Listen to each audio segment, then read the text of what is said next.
Monsieur Marchand, bonjour. Bonjour. Une question se pose vraiment aujourd'hui. Alors, est-ce que la filière équestre est vraiment en danger à Saumur?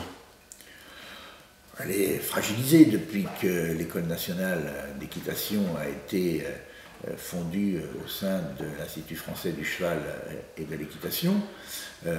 Fragilisée tout simplement parce que financièrement le bilan n'est pas celui qu'on pourrait espérer, et c'est dû tout simplement aux difficultés qu'ont les haras. Mais ce qui nous préoccupe ici à Saumur, c'est bien évidemment le maintien de l'École nationale d'équitation, le maintien du cadre noir et de ses écuyers comme centre de formation de haut niveau. Parce que c'est vrai qu'on voit là-bas Beuvron se développer le Centre national d'équitation avec la fédération qui développe un centre de haut niveau et donc qui lorgne peut-être sur les formations d'équitation. Et comme on sait que l'École noire est extrêmement liée à ces cadres enseignants, il y a un petit danger quand même. Alors, je ne sais pas s'il y a un danger immédiat, sûrement pas. Pourquoi? Tout simplement parce que, à la fois, le ministre des Sports, M. Varia, à la fois le directeur de l'IFCE que j'ai rencontré, les professionnels autour de l'économie du cheval, tout ce que nous savons, c'est que l'ENE et le cadre noir sont maintenus à Saumur. La deuxième chose, c'est que dans un contact que j'ai eu avec la Fédération française d'équitation, on m'a confirmé ça. Il resterait à Saumur à coup sûr tout ce qui est autour du pôle concours complet, tout ce qui concerne le handisport et vraisemblablement aussi la voltige. Voilà.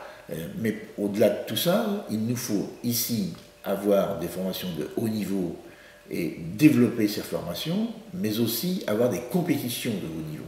Et pour avoir des compétitions de haut niveau, il nous faut à la fois les installations qui appartiennent à l'État et les opérateurs que sont soit les privés, soit les opérateurs associatifs. Alors qu'est-ce que peut faire une collectivité que vous pouvez faire élu? Eh bien la proposition que j'ai faite est la suivante, c'est que nous soyons, nous, des intermédiaires entre l'État, qui possède les installations et qui doit continuer évidemment à les faire vivre, et puis les autres, que sont les privés et les associatifs, pour qu'on puisse utiliser ces installations et que l'on puisse évidemment organiser des compétitions. Les compétitions de haut niveau sont indispensables. Un, pour bien évidemment former les cavaliers et les chevaux qui nous représenteront dans les épreuves de plus haut niveau, les Jeux mondiaux bientôt à Caen, les Jeux olympiques bientôt aussi, tous les grands concours internationaux, préparer les cavaliers, préparer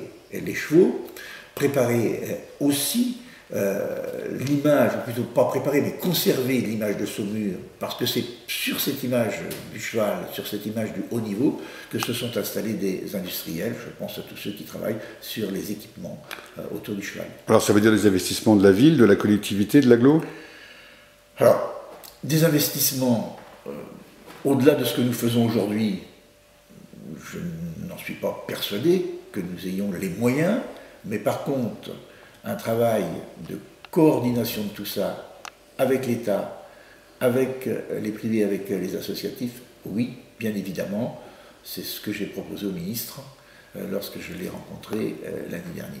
Donc là, vous allez faire une réunion, j'imagine, avec les acteurs. Qu'est-ce que vous allez leur dire, en fait? Alors d'abord, je les ai tous rencontrés, quasiment tous, individuellement.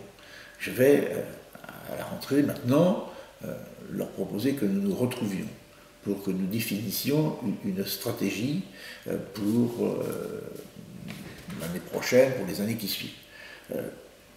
On a un peu de temps, bien évidemment, mais il ne faut pas en perdre non plus. Je le ferai, bien évidemment, en relation étroite avec la direction de l'IFCE, et je le ferai en en rendant compte au ministère. Donc vous êtes confiant pour le cheval à Saumur? Je suis confiant, je suis optimiste, il faut se battre, je me battrai, nous nous battrons, et je souhaite qu'on prenne en compte toute l'économie qu'il y a autour de ce cheval. Faut-il repréciser que c'est un tout petit peu plus de 2000 emplois qui concernent évidemment cette économie. Merci.